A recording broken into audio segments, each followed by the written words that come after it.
पहले हनी करिया अब बेजोड़ा हो गे नीगे। पहले हनी करिया अब बेजोड़ा हो गे नीगे। छौड़ी डाब से नहाई नीता गोरा हो गे नीगे। छौड़ी डाब से नहाई नीता गोरा हो गे नी।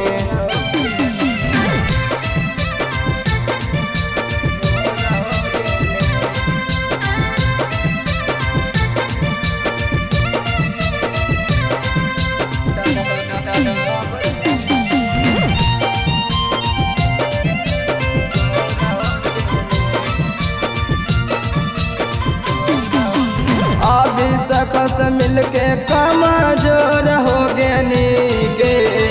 मान से मिलके कमजोर हो गे नीगे। छौड़ी डाब से नहाई नीता गोर हो गे नीगे। छौड़ी डाब से नहाई नीता गोर हो गे नी।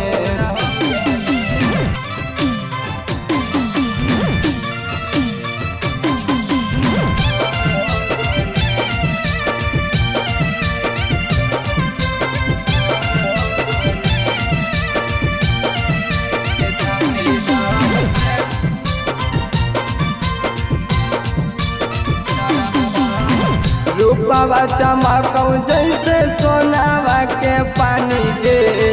रूपवा चमकौ जैसे सोनावा के पानी गे। छौड़ी बन जोना छौड़ी गे दिलावा के रानी। आगे बन जोना छौड़ी हमर दिलावा के रानी गे।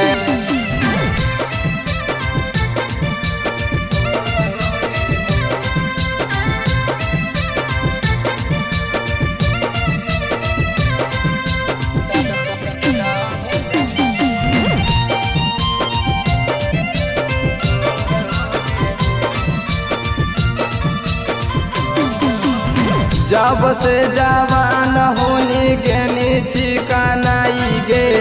जब से जवान भेनी गेनी चिकनाई गे। छौड़ी लाई का पटा बेला करो ही तराई। छौड़ी लाई का पटा बेला करो ही तराई।